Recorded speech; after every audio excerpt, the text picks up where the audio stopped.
मालवा और मेवाड़ के अफीम किसानों के लिए दिल्ली में आज महत्वपूर्ण दिन है।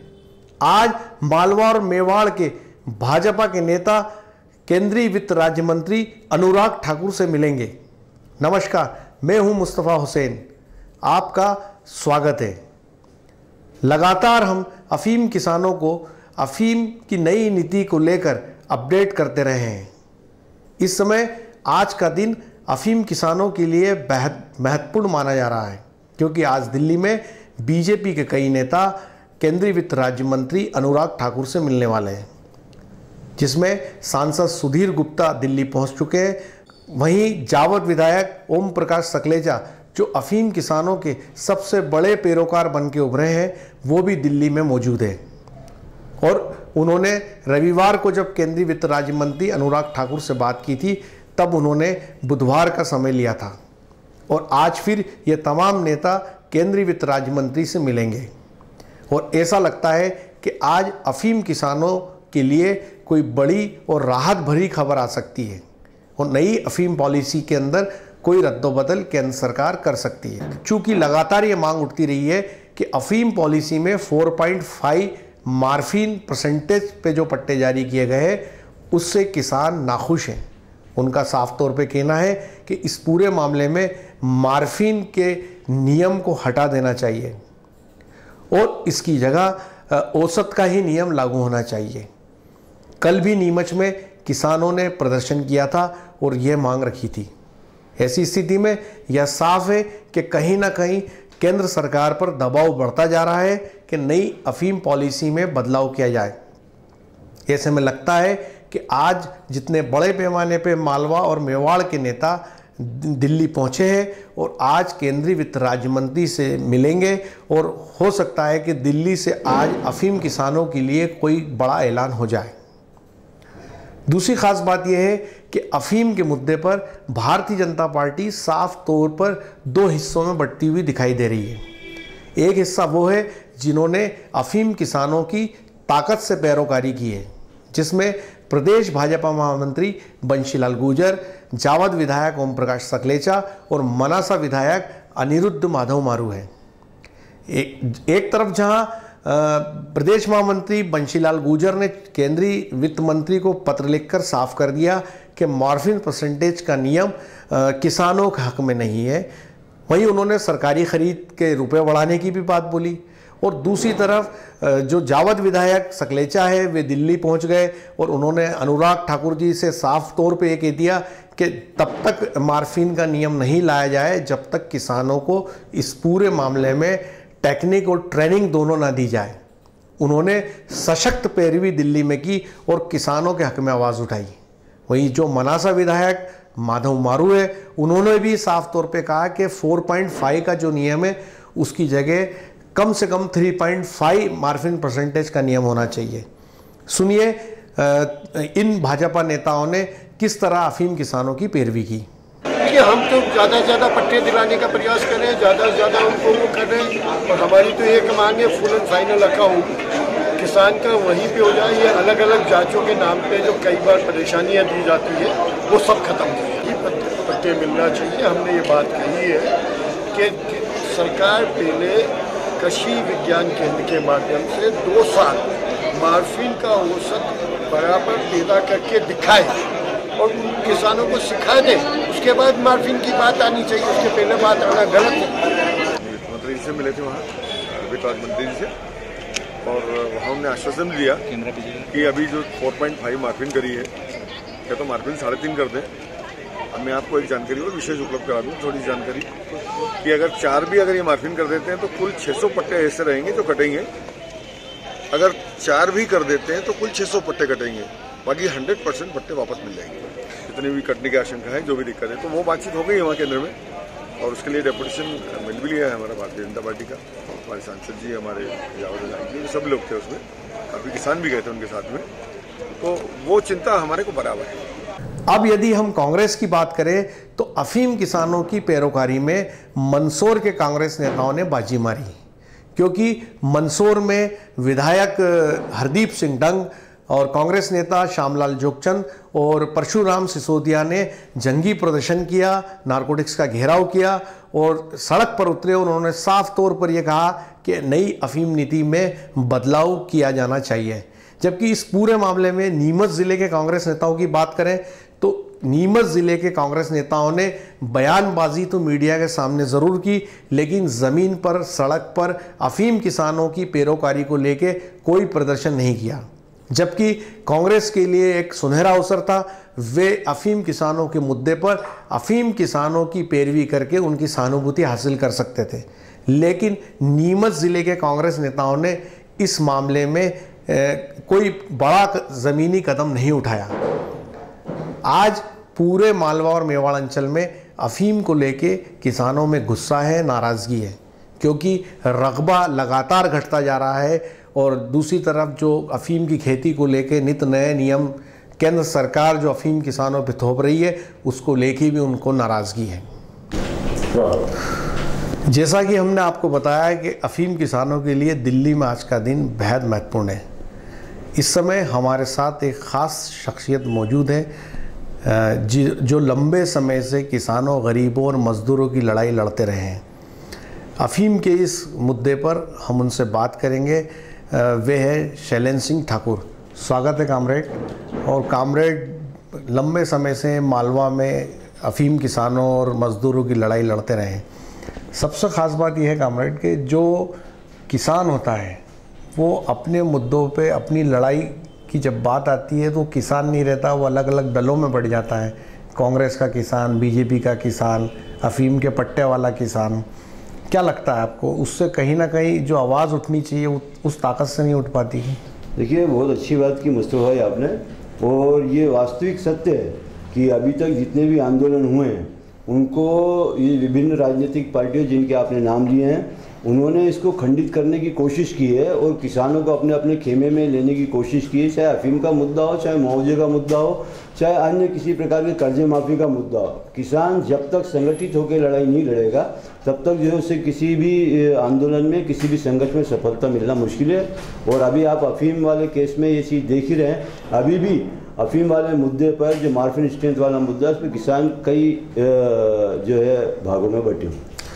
कामरेड, एक ख़ास बात यह है कि अगर 99-2000 की बात करें तो मालवा में अफीम का जो रकबा था 35,000 हेक्टर था। करीब 1.5 लाख अफीम के पट्टे दिए गए थे। आज पिछले साल की बात करें जब 2018-19 का फसल सत्र था तब 4,000 हेक्टर के अंदर अफीम की खेती होती थी। और अगर इस साल की बात करें तो इस बार सरकार ने 2,000 हेक्टर में अफीम के पट्टे दिए। तो ये रकबा घट रहा है। क्या मंशा है सरकार की? क्या लगता है आपको, क्या अफीम की खेती बंद करने की मंशा है या इसके पीछे और कोई कहानी है? देखिए, आपने जो भी प्रश्न किया है इसी में इसका उत्तर निहित है कि जो विभिन्न पार्टियों के नेता हैं वो बार बार ये दावे कर रहे हैं कि हम अधिक किसानों को जो है क्या कहते हैं पट्टे दे रहे हैं। लेकिन आप देख रहे हैं, आपने खुद ही कहा है कि अफीम का रकबा लगातार घट रहा है। और अफीम एक इतना महत्वपूर्ण यौगिक है कि जिससे कैंसर पेशेंट और जो हमारे सैनिक हैं उनकी जो मेडिकल किट है उसमें उसके इंजेक्शन जो है, उनसे जो अल्कलाइड्स बनते हैं उसके इंजेक्शन उसमें रखे जाते हैं। इसलिए अफीम की खेती करना अत्यंत आवश्यक है। और सरकार बार बार जो है अंतर्राष्ट्रीय दबाव में, बड़े बड़े पूंजीपति घरानों के दबाव में इस रकबे को लगातार कम कर रही है। जबकि आप देख रहे हैं कि मध्य प्रदेश और उत्तर प्रदेश में 2 कारखाने हैं शासकीय क्षेत्र में, और इनके भी निजीकरण की साजिश की गई थी जो विफल की गई हम लोगों के द्वारा, जिसमें एमलन बायोटेक और डॉक्टर रेड्डीज लेबोरेटरी ने लाइसेंस फीस भी भर दी थी, लेकिन हम लोगों ने लगातार लड़ाई करके उसको ख़त्म कराया है। इसलिए अगर ये जो 2 प्लांट है इसके एक्सपांशन किए जाएंगे, इसके उत्पादन क्षमता में वृद्धि की जाएगी तो निश्चित रूप से किसानों का रकबा भी अधिक होगा। हमरा एक बड़ी बात आपने बोली कि इसके अंदर साजिश है पूंजीपतियों की। किस प्रकार की साजिश दिखती, क्या चाहते हैं? क्या वो अफीम की खेती को हथियाना चाहती है बड़ी कंपनियां? देखिए, भारत में जो है सन 1820 से अफीम की खेती के प्रमाण मिलते हैं और उत्तर प्रदेश में बाराबंकी और जो गाजीपुर का इलाका है वहाँ पे खेती के प्रमाण सबसे पहले मिलते हैं। नीमच में जो अल्कलाई अफीम फैक्ट्री का जो कारखाना स्थापित हुआ है वो आज़ादी से पहले हुआ है। यही स्थिति जो है गाजीपुर के कारखाने की भी है। इसलिए आप इस चीज़ को इस तरीके से जान सकते हैं कि अफीम कितना महत्वपूर्ण ड्रग है। जितने भी प्राइवेट प्लेयर्स हैं और विशेषकर मल्टीनेशनल फार्मास्यूटिकल कंपनी, वो इस मोनोपोली ड्रग्स पे अपना अधिकार जमाना चाहती है और इसीलिए लगातार अंतर्राष्ट्रीय नारकोटिक्स कंट्रोल ब्यूरो के माध्यम से उनका दबाव रहता है कि यहाँ पर रकबा कम किया जाए और वो जो ड्रग्स विकसित कर रहे हैं, जो अपने यहाँ जो विधि विकसित कर रहे हैं, उस विधि से वो पूरे अंतर्राष्ट्रीय बाजार पे छा जाए। तो कुल मिला के अफीम की इस खेती को हथियाने का एक बड़ा खेल है आपकी अगर बात को माना जाए तो, और वो इंटरनेशनली जो है भारत सरकार को दबाव में रख के और इस रकबे को घटा रहे हैं, जिससे किसानों के गले में रस्सी बंध रही है। दूसरी ख़ास बात ये कामरेड की जो ये ओपियम अल्कलाइड प्लांट है, ये जिस दिन ये अस्तित्व में आया था, जैसा आपने कहा आज़ादी के पहले का है, और कई ड्रग्स जो है वो भारत सरकार जो है विदेशों से आयात करती है। तो क्या लगता है कि इस प्लांट का एक्सपांशन होना चाहिए था या नई फैक्ट्री बनानी थी, ताकि हमारे यहाँ जो प्रचुर मात्रा में अफीम पैदा होती है उसके बाई प्रोडक्ट हम ही बना लेते? देखिए, बड़ी आश्चर्यजनक बात है कि कच्चा माल हमारे यहाँ, मतलब जो किसी भी प्रोडक्शन की जो है सबसे महती आवश्यकता होती है कच्चा माल, वो हमारे यहाँ सुगमता से उपलब्ध है। पिछले 15 वर्षों से लगातार हम लोग आंदोलन कर रहे हैं कि जो अफीम फैक्ट्री गाजीपुर है और अफीम फैक्ट्री नीमच है, इसका एक्सपेंशन किया जाए।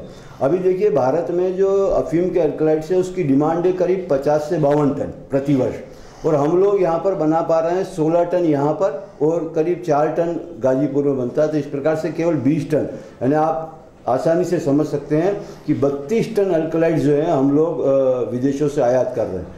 ये कुछ भी नहीं करना है, आपके पास यहाँ पर जगह भी है और गाजीपुर में तो और अधिक जगह है। अगर इन दोनों कारखाने का मॉडर्नाइजेशन करा के, कुछ पैसा लगा के या इसको जो है एक्सपांशन करके कर दिया जाए, तो जो है निश्चित रूप से हम जो जितना अल्कलाइड्स की आवश्यकता है भारत में, उतने अल्कलाइड्स तो भारत में बनाएंगे ही, इसके साथ साथ हम विदेशों को भी निर्यात कर सके। मुस्तफा भाई, मैं आपको एक जानकारी और देना चाहता हूँ आपके चैनल के माध्यम से कि ये जो अल्कलाइड्स प्लांट नीमच मध्य प्रदेश का है, इसमें 90 टन अफीम पहले प्रोसेसिंग होती थी जिससे अल्कलाइड बनाए जाते थे, लेकिन बाद में सरकार ने कहा कि आप 110 टन कीजिए, फिर 120 टन हुआ। और अभी रिसेंट जो नया वित्तीय वर्ष है 2019-2020, उसके लिए जो टारगेट आए हैं उसमें सरकार ने कहा कि 150 टन अफीम का प्रोसेसिंग करके अल्कलाइड्स बनाइए। तो सरकार इस चीज़ को समझ रही है, लेकिन इनका एक्सपांशन क्यों नहीं कर रही है, ये सबसे बड़ी बात है। या इसमें नया प्लांट यहाँ पर क्यों नहीं स्थापित कर रही है, और नया प्लांट यहाँ मुझे लगता है कि नीमच और मंदसौर में ही स्थापित होना चाहिए। और यहाँ पर अल्कलाइड फैक्ट्री पास और भी अधिक ज़मीन उपलब्ध है, तो वहाँ पे अगर नया प्लांट होगा तो हमारे क्षेत्र के लोगों को रोजगार मिलेगा। और इसमें सांसद महोदय की जो है भूमिका सबसे महत्वपूर्ण है कि भी इस आवाज़ को उठाएं। अभी ये जो प्लांट है 2 शिफ्ट में चलता है, अगर 3 शिफ्ट में ही चलने लग जाए आज की वर्तमान स्थिति में, तो 50 टन अफीम का और अधिक प्रोसेसिंग हो जाएगा, 75 टन का अफीम और प्रोसेसिंग हो जाएगा। तो सरकार को इस बारे में विचार। तो कामरेड, इस पूरे मामले में अब निचोड़ ये निकलता है, क्या लगता है आपको कि कहीं ना कहीं पॉलिटिकल विल की कमी रही, जिसके कारण ना तो फैक्ट्री का एक्सपेंशन हुआ, ना प्रोडक्शन बढ़ा, ना अफीम का रकबा बढ़ा? क्या कहेंगे आप? देखिए, ये निश्चित रूप से ये मैं आपकी इस बात से पूरी तरीके से सहमत हूँ कि जिस तरीके के एफर्ट होना चाहिए थे राजनीतिक रूप से, वो दोनों पार्टियों की तरफ से किसी भी स्थिति में नहीं हुआ है। वरना इच्छा शक्ति क्या नहीं करा सकती है, ये इसके ढेरों उदाहरण है पूरे देश में।